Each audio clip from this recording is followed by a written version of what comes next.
বন্ধুরা, আমি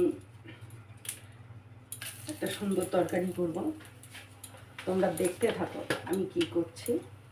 প্রথমে শুকনো লঙ্কা দিলাম, তারপরে গোটা জিরে দিলাম,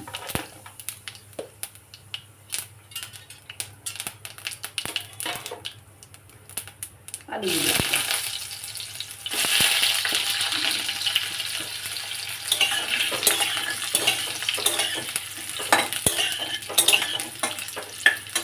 আলুগুলো দিলাম।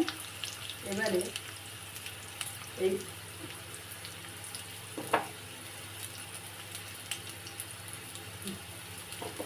বেগুনগুলো দিলাম,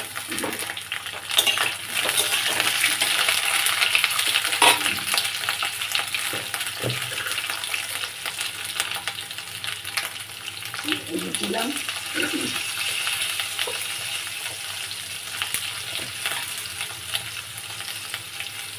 লবণ দিলাম, হলুদ আর লবণ দিয়ে একটু ঢেকে রাখবো তরকারিটা আগে, তারপরে আমি আবার আসছি।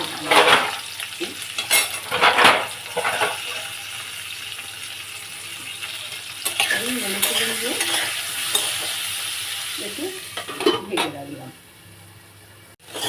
ঢাকনা খুলে ফেলেছি, খুলে ফেলে আমি এই সবজিটা কষে নিচ্ছি। এইবারে আমি এর মধ্যে আগেই তো হলুদ লবণ দিয়েছি, এইবারে আমি বাকি মশলাগুলো দিয়ে দিলাম। একটু ধনে জিরে, শুকনো লঙ্কা আর একটুখানি পেঁয়াজ আর একটু আদা দিয়ে দিলাম।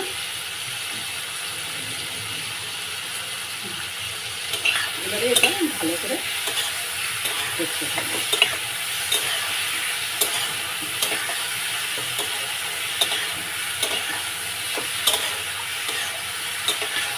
এইভাবে আস্তে আস্তে মশলাটা ভালো করে কষে নিতে হবে।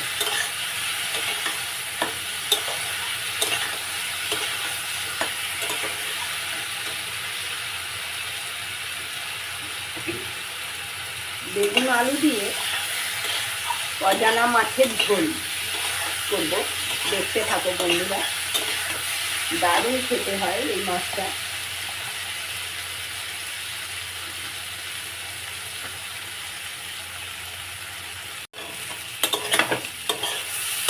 সমস্ত মশলা দিয়ে আলু বেগুন কষা হয়ে গেছে। এইবারে আমি এর মধ্যে গরম জল দিয়ে দেবো।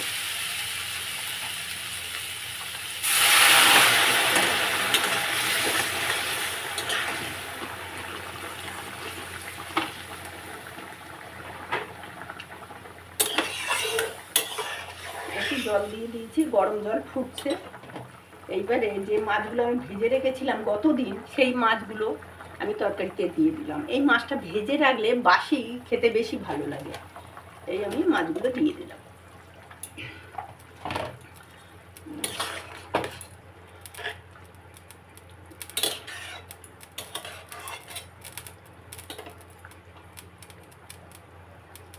বন্ধুরা, ঢাকা দিয়েছিলাম, ঢাকাটা খুলে নিলাম। আর একটু ঝোলটা কমবে।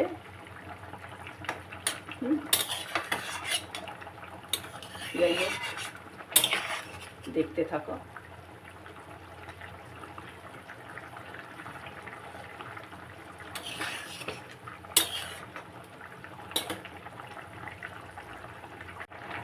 দেখো বন্ধুরা, বেগুন আলু দিয়ে এই মাছের নামটা জানি না, তবে এই মাছটা বাসি করে খেলে দারুণ টেস্টি হয়।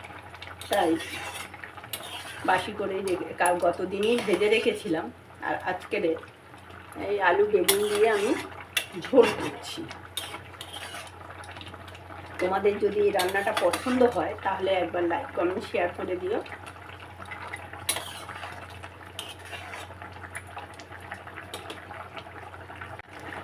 দেখো বন্ধুরা, এই বেগুন আলু দিয়ে মাছ ঝোল করেছি, এটা আমার হয়ে গেছে। এবারে আমি গ্যাসটা অফ করব।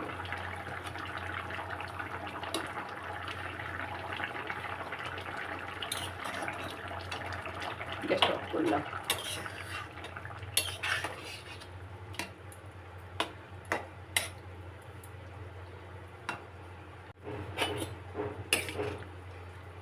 দেখো বন্ধুরা,